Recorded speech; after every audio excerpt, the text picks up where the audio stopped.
Hello everybody. आज हम शुरू करेंगे हमारा चैप्टर टाइप ऑफ वेक्टर, जो हमारा 11th क्लास है उसका चैप्टर है ये टाइप ऑफ वेक्टर।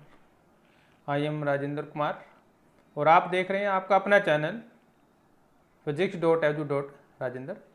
चैनल को लाइक भी कीजिए, सब्सक्राइब भी कीजिए और दूसरे बच्चों के साथ शेयर भी कीजिए ताकि सभी को इस लॉकडाउन के दौरान वीडियो का फ़ायदा उसके स्टडी जो है घर पर रहकर की जा सके।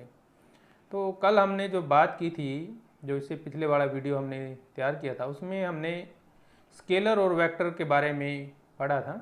तो थोड़ा सा उसको हम रिवाइज कर देते हैं। स्केलर क्या होता है और वेक्टर क्या होता है। स्केलर क्वांटिटी क्या होती है कि एक ऐसी क्वांटिटी जिसका केवल मैग्नीट्यूड होता है और डायरेक्शन नहीं होती, उसको हमने स्केलर क्वांटिटी में लिया था। और जो वेक्टर क्वांटिटी थी उसमें हमने स्केलर की बजाय क्या लिया था, मैग्नीट्यूड और डायरेक्शन दोनों उसमें हमने ऐड किए थे। तो वो था दोनों में डिफरेंस। स्केलर और वेक्टर क्वांटिटी में मेन डिफरेंस हमारे पास यही था।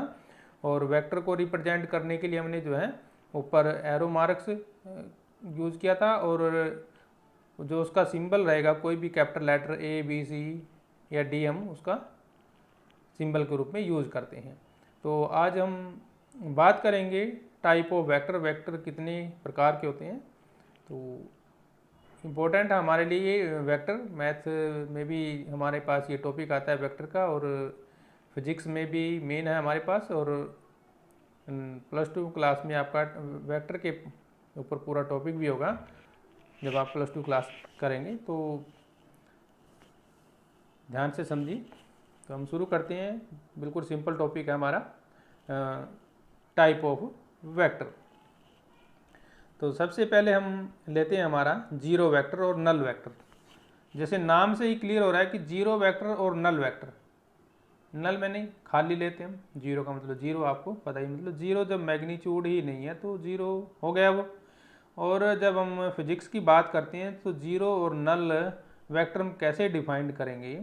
जीरो वेक्टर वो हो गया जिसका इनिशियल पॉइंट और टर्मिनल पॉइंट बिल्कुल कोइंसाइड करते हैं। क्या करते हैं? बिल्कुल कोइंसाइड करते हैं। तो उसको हम क्या बोलते हैं? Zero vector, null vector. आप जब पूरा वीडियो देखिए, वेक्टर के बारे में आपके जितने भी कॉन्सेप्ट्स हैं वो बिल्कुल क्लियर हो जाएंगे। एक ही वीडियो में हर वेक्टर को हमने कवर किया है।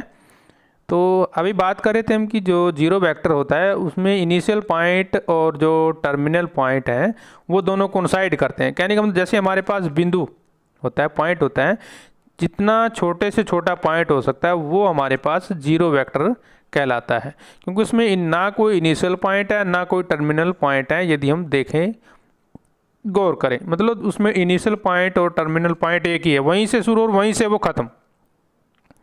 तो कहने का मतलब क्या हुआ, अभी जो जीरो वेक्टर है हमारे पास उसका कोई मैग्नीट्यूड नहीं है और डायरेक्शन भी नहीं है उसकी। Still it is called a vector because we get zero vector after addition of two vector. अब क्योंकि वेक्टर किसको बोलते हैं, हमने पिछले वीडियो में भी बात की थी। यदि वो अलजबरा के रूल को फॉलो कर लेता है तो हम उसको वेक्टर बोलेंगे। तो यानी कि जैसे हम मान लो जीरो वेक्टर है हमारे पास, जीरो वेक्टर में जीरो वेक्टर ऐड करते हैं तो हमारे पास जीरो वेक्टर आएगा ना। तो इसलिए जीरो वेक्टर हम लेकर चलते हैं। ना इसकी डायरेक्शन है ना मैग्नीट्यूड है, तो फिर भी ये वेक्टर है, क्योंकि ये वेक्टर अलजबरा को वेरीफाई करता है, इसलिए हम इसको वेक्टर की श्रेणी में लेकर चलते हैं। अब हमारा नेक्स्ट पॉइंट क्या है इसमें, इसको नल वेक्टर भी बोलते हैं और इसको डिनोटेड हम जीरो से करते हैं। कई बार हम लिखते हैं जैसे वेक्टर ए वेक्टर बी। इसका मतलब क्या, अभी ए से ही शुरू हुआ, पॉइंट से ही शुरू हुआ और पॉइंट पे ही हमारा ख़त्म हो गया। देखिए ये पॉइंट मैंने बनाया है, तो ये वेक्टर ए है। तो यदि हम इसको लिख दें vector A into vector A, तो मतलब वहीं हमारा ख़त्म हो गया और वहीं शुरू हो गया, इसीलिए इसको जीरो वेक्टर मानकर चलते हैं। ये वेक्टर जो है जीरो वेक्टर है या नल वेक्टर है। और जो हमारा जीरो वेक्टर है हम उसको can not assign definite direction because it has zero magnitude. जब मैग्नीट्यूड ही जीरो हो गया तो हम उसकी डायरेक्शन को भी असाइन नहीं कर सकते। और इसके बाद vector other than zero vector are proper vector are non zero vector. जो दूसरे वेक्टर हो जाएंगे उसको हम प्रॉपर वेक्टर या नॉन जीरो वेक्टर भी कह सकते हैं। तो vector are the example of zero vectors. अब यूनिट वेक्टर क्या है, देखिए ध्यान से, जैसे कि नाम से ही क्लियर हो जाए, यूनिट, यूनिट का मतलब हम क्या लेते हैं, वन लेते हैं। यूनिट का मतलब क्या लेते हैं, वन। तो इसका मतलब क्या होगा, उसका मैग्नीट्यूड क्या होगा, वन होगा। यदि एक vector, if a vector whose magnitude is one is called a unit vector, ये इसकी डेफिनेशन है। यूनिट वेक्टर की जो डायरेक्शन है हमारे पास, किस तरह से देंगे, देखिए, a unit vector in the direction of given vector is denoted as which read as a hat unit vector. मतलब उसमें हम सिंबल का यूज करते हैं, अभी दिखाएंगे आपको कैसे यूज करते हैं। The unit vector which is use to show direction is found by dividing three vector component by vectors magnitude. तो हम निकालेंगे कैसे इसको, by dividing the three vector component by the vector magnitude. कहने का मतलब unit vector will always be in same direction as the original vector. तो unit vector भी उसी डायरेक्शन में होगा जिस डायरेक्शन में ओरिजिनल वेक्टर होता है, and will always have a magnitude of one. Magnitude one रहेगा तभी हम इसको क्या बोलेंगे, यूनिट वेक्टर बोलकर चलते हैं। अब देखिए यूनिट वेक्टर हम निकालते कैसे हैं। मान लो कोई रेफरेंस ऑफ फ्रेम है, ये कोई पॉइंट दिया हुआ है, वेक्टर आर दिया हुआ है, जिसके पॉइंट हमारे पास कोऑर्डिनेट क्या है, हमारे पास 3, 4 और 10 हैं, इनके 3, 4 और 10 है। तो हमें जब यूनिट वेक्टर का मैग्नीट्यूड निकालेंगे, पहले मैग्नीट्यूड हमने पिछले वीडियो में पढ़ा था कैसे निकालते हैं। तो तीनों कोऑर्डिनेट होते हैं, उनका हम स्क्वायर करके अंडर ले लेते हैं और एडिंग करते हैं।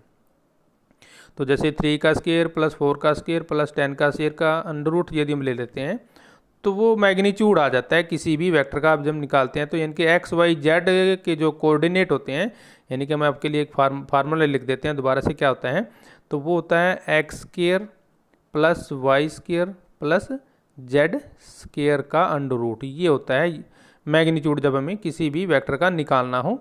तो ये यहाँ पर इसी फार्मूले का यूज किया है।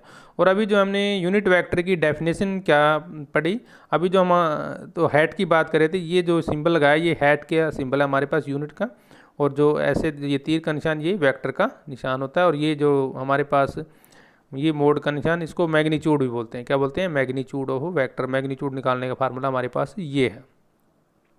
तो यूनिट वेक्टर की डेफिनेशन में हमने अभी पढ़ा है वो क्या आता है, vector divide by there magnitude. Vector divide by there magnitude. तो वेक्टर हमारे पास क्या है, 3, 4, 10, और मैग्नीट्यूड क्या है हमारे पास 11.18। तो इस तरह से लिख सकते हैं। या हम अगर आप लिखना चाहें तो वेक्टर आर को हम ऐसे भी लिख सकते हैं, 3 जो हमारे पास हो जाएगा आई प्लस 4j और प्लस 10 के, ये ऐसे भी हम लिख सकते हैं किसी भी वेक्टर को। अब ये देखिए यूनिट वेक्टर ये दिखाया गया हमारे पास। यदि मान लो इसका मैग्नीट्यूड हम 1 मान के चलते हैं तो वो क्या हो जाता है, यूनिट वेक्टर हो जाता है। Multiplying the magnitude by unit vector will get you the same 3 vector coordinate जहाँ से हमने शुरू किया था। ये देखिए जैसे ये मैग्नीट्यूड हमारे पास, और इसको जब हम डिवाइड मतलब मल्टीप्लाई करते हैं तो हमारे पास सेम वही वैल्यू आ जाती है। वेक्टर आर और यूनिट वेक्टर को हम जब मल्टीप्लाई करते हैं तो हमारे पास वही सेम वैल्यू आ जाती है। अब को इनिशियल वेक्टर क्या होते हैं, अब को जैसे नाम देखिए ध्यान से, को इनिशियल यानी कि मतलब दोनों का जो है स्टार्टिंग पॉइंट सेम है। जैसे ये पॉइंट हमारे पास, ये वेक्टर गया हमारे पास, और यहीं से दूसरा यदि हम वेक्टर निकाल देते हैं तो ये को इनिशियल वेक्टर है। मतलब दोनों एक ही जगह से स्टार्ट हुए हैं, स्टार्टिंग पॉइंट इनिशियल पॉइंट दोनों का सेम है, इसलिए इसको बोलते हैं को इनिशियल वेक्टर। तो क्या बोलेंगे डेफिनेशन में, 2 और more vector having the same initial point are called coinitial vector. तो ये किस हो जाएंगे हमारे को इनिशियल वेक्टर। अब कोलिनियर वेक्टर क्या होता है, ये देखिए ध्यान से, कोलिनियर वेक्टर ये हमारा इंपॉर्टेंट है। कोलिनियर वेक्टर आपको बार बार यूज होगा। इसमें 2 वेक्टर मेन हमारे पास, आगे पैरेलल वेक्टर आएगा, ये कोलिनियर है। तो आप इनमें डिफरेंस समझ लीजिए, है कुछ नहीं, बिल्कुल आसान है ये। तो डेफिनेशन कहती है दे कैन हैव इक्वल और अनइक्वल मैग्नीट्यूड विद, उनका मैग्नीट्यूड इक्वल हो भी सकता है नहीं भी हो सकता। पहली कंडीशन तो ये है, ठीक है। मतलब वो साइज में छोटे बड़े हो सकते हैं, जैसे ये छोटा है ये बड़ा है, तो ये दो वेक्टर कोलिनियर हो सकते हैं यदि मैग्नीट्यूड हो ना हो सेम, ठीक है ना। देयर डायरेक्शन में बी सेम और अपोजिट, तो जो डायरेक्शन है उनकी वो सेम भी हो सकती है, मतलब ऐसे भी हो सकती है, या फिर दोनों की डायरेक्शन अपोजिट भी हो सकती है, ठीक है। तो वो वेक्टर क्या हो जाएंगे, कोलिनियर। ये कंडीशन आप नोट करते जाइए। Two vector are collinear if they have same direction are parallel और एंटी पैरेलल। पैरेलल भी हो सकती है और एंटी पैरेलल भी हो सकते हैं, मतलब ये जैसे ये दोनों वेक्टर ये पैरेलल हैं ऐसे भी हो सकते हैं, या एंटी पैरेलल भी हो सकते हैं, मतलब पैरेलल ना भी हो तो भी वो कोलिनियर वेक्टर की श्रेणी में आते हैं। और उसको हम एक्सप्रेस कैसे, they can be expressed as A is equal to K B, where A and B are vector and K is a scalar quantity. Scalar quantity का हमने कल पढ़ा था, जैसे ए बी सी डी को हम जैसे कोई 2 3 4 ये हमारी स्केलर क्वांटिटी होती है। वेक्टर ए और वेक्टर बी लिखने का तरीका हमारे पास, are two non collinear vector and X Y are scalar, then ऐसे लिखेंगे वेक्टर को रिप्रेजेंट करना हो यदि हमें दो वेक्टर को। अब ये इनका पॉइंट आंसर क्या आ जाएगा, 0 आ जाता है। ये देखिए इसमें एग्जांपल दिखाया गया है, ये दोनों वेक्टर कोलिनियर है, मतलब एक ही लाइन में है, इसलिए क्या बोलेंगे इसको। अब ये देखिए ना तो ये पैरेलल हैं और ना ये मैग्नीट्यूड में सेम है, तो और ना ही इनकी डायरेक्शन एक है, तो फिर भी ये क्या है, कोलिनियर वेक्टर है। देखिए ये वेक्टर जैसे हमारा ब्लू कलर में दिखाया गया वेक्टर ए है हमारे पास, और जो रेड कलर में दिखाया गया है ये हमारे पास वेक्टर बी है। लेकिन दोनों वेक्टर जो हैं कोलिनियर हैं क्योंकि एक ही लाइन में है ये दोनों। अब ना तो इनका मैग्नीट्यूड सेम है, ना इनकी डायरेक्शन सेम है, ना ये पैरेलल है तो कोलिनियर वेक्टर की डेफिनेशन में। अब ये एग्जांपल दूसरा देखिए, ये सी है और ये हमारे पास डी है, जो येलो कलर में डी वेक्टर है और इसमें सी है। अब दोनों की डायरेक्शन सेम है, दोनों की डायरेक्शन सेम है लेकिन मैग्नीट्यूड सेम नहीं है, तो ये भी क्या है हमारे पास, कोलिनियर। कोलिनियर का मतलब एक ही लाइन में होंगे वो, बाकी कंडीशन जो आप लगाना चाहो लगा सकते हैं। अब ये देखिए भी कोप्लानर वेक्टर क्या होता है, the vector which lies in the same plane are called coplanar vector. भी सेम प्लेन का मतलब क्या हो गया, अब जैसे हमारे पास कोई भी स्मूथ प्लेन है तो उसके ऊपर जो वेक्टर होगा वो क्या कहलाएगा, कोप्लानर वेक्टर कहलाता है। देखिए इसमें दिखाया गया जैसे एक्स वाई जेड प्लेन है हमारे पास, तो ये जैसे ए वेक्टर ए और वेक्टर भी एक ही प्लेन में दिखाए गए ना, कौन सी में, वाई और एक्स प्लेन में दिखाए गए हैं, तो ये कोप्लानर हैं। अगर हम दूसरे में दिखाएंगे तो वो कोप्लानर हो जाएंगे। अगर मान लो मैं यहाँ पे कोई ये देखिए ये कोई हमारे पास एग्जांपल है, कोई सी वेक्टर है, तो ये तीनों कोप्लानर नहीं है क्योंकि इनका जो प्लेन है वो अलग अलग है, उसका एक्स वाई प्लेन है, इसका जेड एक्स प्लेन है, तो ये कोप्लानर नहीं है। तो कोप्लानर हम कब कहेंगे, जब उनका प्लेन एक ही हो। अब जरूरी नहीं है, अब जैसे मान लो हमारे पास 3 वेक्टर हैं, हम देखिए ये देखिए वेक्टर दिखाने का दूसरा हम आपको सिंबल लेते हैं, ये देख, अगर मान लो ये वेक्टर लें हम ऐसे, तो ये जरूरी नहीं है हमारे पास कोप्लानर होंगे। तो कोप्लानर कब होते हैं, जब तीनों का प्लेन एक ही हो, एक जैसा हो जाए। जैसे मान लो बेड पे लेट जाते हैं ना, बेड पर हम पीठ के बल लेट जाते हैं तो हमारा पूरी बॉडी जो है एक ही प्लेन में हो जाती है।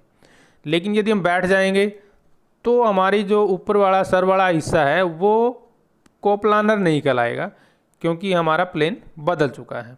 तो हम नेक्स्ट पॉइंट अब लेते हैं, दूसरा पॉइंट इसमें क्या कहते हैं, a system of vector said to be coplanar if their supports are parallel to the same coplanar vector कहेंगे। जैसे मान लो कोई वेक्टर हमारे पास ए और बी दो वेक्टर दिए गए हैं, नॉन कोलिनियर वेक्टर हैं, तो कोई वेक्टर आर है हमारे पास coplanar with A and B can uniquely express. तो एक्सप्रेस करने का हमारा तरीका यही है, vector R is equal to X vector plus में Y B for some scalar X and Y.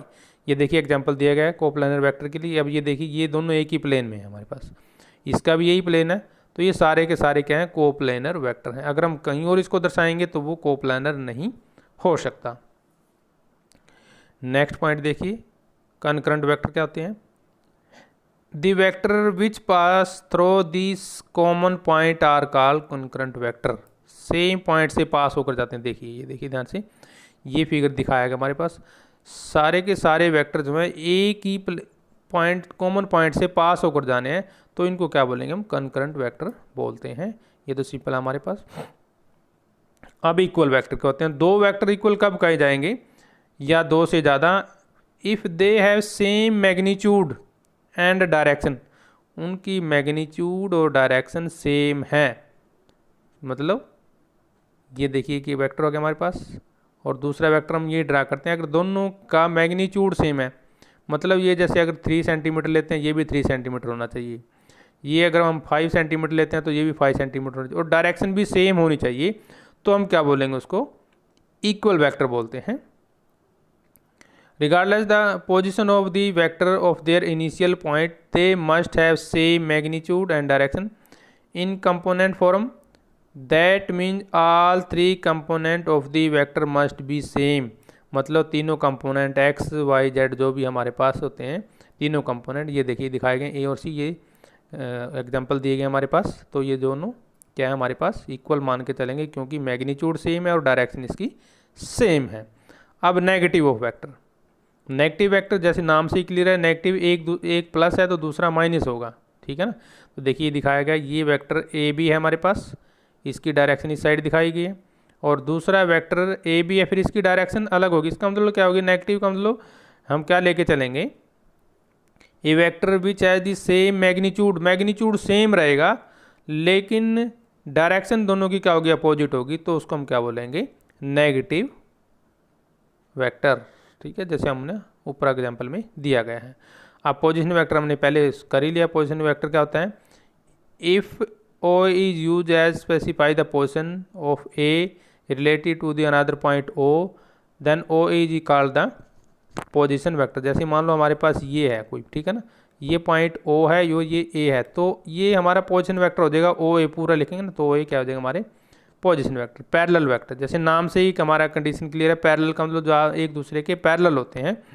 तो parallel vector are vector which have same और पैरेलल सपोर्ट, सेम भी होनी चाहिए और पैरेलल भी होनी चाहिए। दे कैन हैव इक्वल भी हो सकते हैं, अनइक्वल भी। मैग्नीट्यूड का उन पे कोई फर्क नहीं पड़ता है, मैग्नीट्यूड सेम भी हो सकता है, मैग्नीट्यूड अलग अलग भी हो सकता है। एंड डायरेक्शन में और may not be opposite, direction भी क्या पता ना हो सेम। तो ये हमारे पास कंडीशन हो जाएंगी। एक तो क्या कंडीशन है, इक्वल मैग्नीट्यूड हो भी सकता है, नहीं भी हो सकता। दूसरा डायरेक्शन सेम हो भी सकती है और नहीं भी हो सकती, ये इसकी कंडीशन है हमारे पास। और even if two vector are not equal they might be parallel, बात वही होगी ना, अभी हमने जब पढ़ लिया कि वो इक्वल भी हो सकते हैं, अनइक्वल भी हो सकते हैं, मैग्नीट्यूड सेम भी हो सकता है, नहीं भी हो सकता है। If two vector are parallel they will never intersect each other, काटेंगे तो वो कभी नहीं, इंटरसेक्ट वो कभी नहीं करेंगे। इंटरसेक्ट का मतलब जैसे ये वेक्टर है हमारे पास कोई, और दूसरा वेक्टर ऐसे अगर आता है तो वो पैरेलल नहीं है, ये हमने पैरेलल लाइन है, वो सेम प्रॉपर्टी यहाँ पे लागू हमारी होती है। नेक्स्ट पॉइंट इसमें, parallel vector will have either the same direction, या तो उनकी डायरेक्शन सेम होगी, और एग्जैक्टली द अपोजिट डायरेक्शन, या अपोजिट भी हो सकती है। The magnitude of two vector that are parallel don't have to be same, ठीक है ना, तो वो जरूरी नहीं है भी सेम होगा। अब ये देखिए हमारे पास दिखाया गया है, ये वेक्टर सी है, ये वेक्टर बी है, और ये तीनों वेक्टर क्या है हमारे पास, पैरेलल हैं।